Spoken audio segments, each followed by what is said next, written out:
Hello everyone, welcome back to my YouTube channel safety trainer Asif Syed. आज के इस video में हम देखेंगे कि ISO क्या होता है। तो बिना किसी देरी के आइए वीडियो को शुरू करते हैं। वीडियो को शुरू करने से पहले हम ये देखेंगे कि ISO का फुल फॉर्म क्या होता है।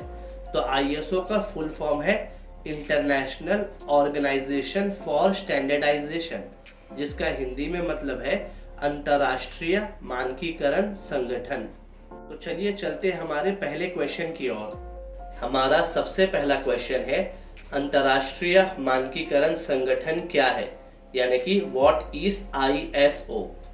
तो इस क्वेश्चन का आंसर है ISO एक स्वतंत्र यानी कि इंडिपेंडेंट गैर सरकारी अंतर्राष्ट्रीय संगठन है, यानी कि नॉन गवर्नमेंटल इंटरनेशनल ऑर्गेनाइजेशन है, जो मानकों का विकास और प्रकाशन करता है, यानी कि जो स्टैंडर्ड्स को डेवलप और पब्लिश करता है, ताकि उत्पादों, सेवाओं और प्रणालियों की गुणवत्ता, सुरक्षा और कुशलता सुनिश्चित हो सके, यानी कि प्रोडक्ट, सर्विसेज और सिस्टम्स की efficiency, safety and quality ensure हो सके। हमारा दूसरा क्वेश्चन है ISO की स्थापना कब हुई थी, यानी कि व्हेन वाज ISO फाउंडेड। तो इसका जवाब है ISO की स्थापना यानी कि ISO वाज फाउंडेड ऑन 23 फरवरी 1947 को हुई थी। हमारा तीसरा क्वेश्चन है ISO का मुख्यालय कहाँ है, यानी कि वेयर इज ISO हेडक्वार्टर्ड। तो इसका जवाब है ISO का हेडक्वार्टर्ड जिनीवा स्विट्जरलैंड में है। हमारा चौथा क्वेश्चन है ISO का उद्देश्य क्या है, यानी कि what is the purpose of ISO।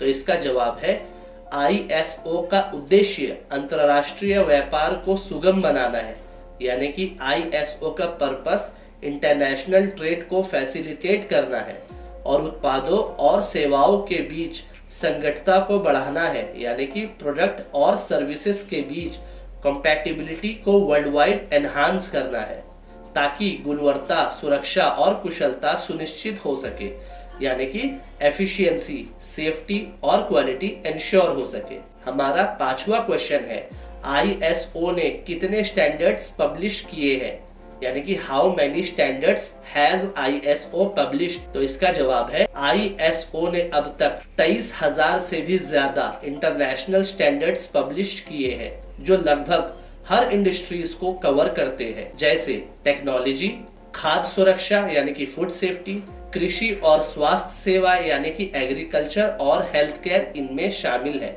हमारा छठा नंबर का क्वेश्चन है ISO के सदस्य कौन कौन से हैं, यानी कि who are the members of ISO।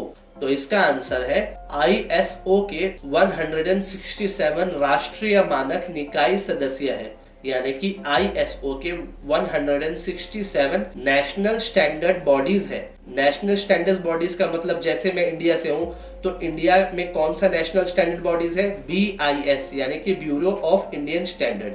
Pakistan की बात करूं तो PSQCA यानी कि Pakistan standards and quality control authority. और अगर नेपाल की बात करूं तो नेपाल में भी नेशनल बॉडीज है, जिसका नाम है NBSM यानी कि Nepal bureau of standards and metrology. तो इसी तरीके से हर कंट्री का अपना अपना नेशनल बॉडीज है। हमारा 7th क्वेश्चन है ISO स्टैंडर्ड्स के प्रमुख क्षेत्र यानी कि कीज एरियाज कौन कौन से हैं, जिसे ISO कवर करता है। तो इसका आंसर है ISO स्टैंडर्ड वेरियस एरियाज को कवर करता है, जैसे food safety, health care, environmental management आदि इनमें शामिल है। हमारा 8वां क्वेश्चन है ISO स्टैंडर्ड्स को कैसे डेवलप करता है, यानी कि how does ISO develop standards. तो इसका आंसर है ISO स्टैंडर्ड्स को डेवलप करने के लिए बहुत सारे कंट्रीज के एक्सपर्ट्स को शामिल करते हुए एक सहमति प्रक्रिया का मतलब होता है कंसेंसस प्रोसेस। कंसेंसस का मतलब ये है कि एग्रीमेंट होता है ग्रुप ऑफ पीपल के बीच में। तो इसका मतलब ये हुआ कि एक सहमति प्रक्रिया यानी कि कंसेंसस प्रोसेस का इस्तेमाल करता है ये एक्सपर्ट्स टेक्निकल कमिटीज का गठन यानी कि टेक्निकल कमिटीज को फॉर्म करते हैं जो स्टैंडर्ड्स को मौजूदा तैयार यानी कि ड्राफ्ट करते हैं और उन स्टैंडर्ड्स को पब्लिश करने से पहले रिव्यू भी करते हैं। हमारा 9th नंबर का क्वेश्चन है ISO मानकीकरण प्रक्रिया क्या है, यानी कि what is the ISO standardization process.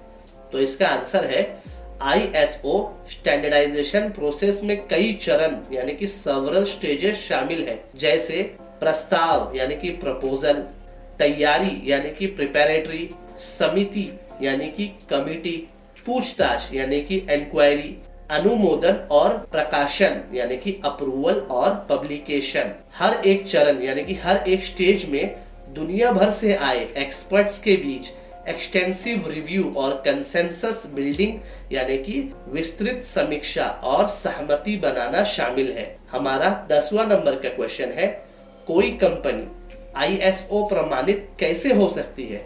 तो इसका आंसर है कोई कंपनी प्रमाणित बाहरी निकाय यानी कि सर्टिफाइड एक्सटर्नल बॉडी द्वारा मूल्यांकन के माध्यम से यानी कि अपनी कंपनी का असेसमेंट करवाने के बाद ISO सर्टिफाइड हो सकती है।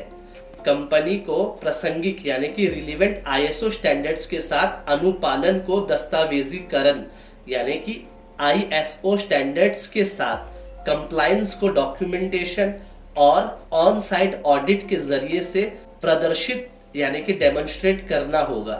हमारा 11th नंबर का क्वेश्चन है कुछ पॉपुलर ISO स्टैंडर्ड्स कौन कौन से हैं। तो इसका आंसर है कुछ पॉपुलर ISO स्टैंडर्ड्स है जैसे कि पहले नंबर पे है ISO 9001 यानी कि गुणवत्ता प्रबंधन प्रणाली यानी कि क्वालिटी मैनेजमेंट सिस्टम।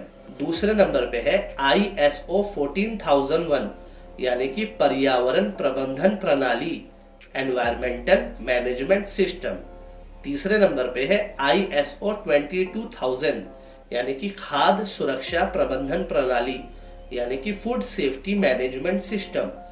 और चौथे नंबर पे है ISO 45001 यानी कि व्यावसायिक स्वास्थ्य और सुरक्षा यानी कि ऑक्यूपेशनल हेल्थ एंड सेफ्टी।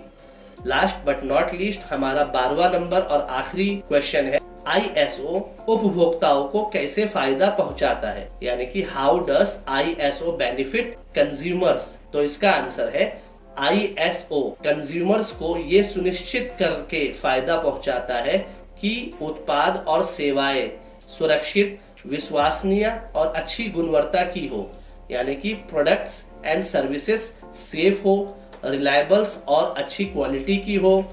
ये जो स्टैंडर्ड्स है कंज्यूमर की सुरक्षा करते हैं और उनकी सेटिस्फैक्शन में सुधार करते हैं। उम्मीद करता हूँ आपको ISO का कॉन्सेप्ट बहुत ही अच्छी तरीके से समझ में आ चुका होगा। इस वीडियो को देखने के लिए बहुत बहुत शुक्रिया। अगर आपको ये वीडियो पसंद आया तो लाइक बटन को दबाना बिल्कुल भी ना भूलें। चैनल को सब्सक्राइब और बेल आइकन को प्रेस कर लीजिएगा ताकि और भी ऐसी वीडियोस आपको मिलती रहे। तो मिलते हैं किसी और न्यू वीडियो में किसी और न्यू टॉपिक के साथ। तब तक के लिए गुड बाय, टेक केयर।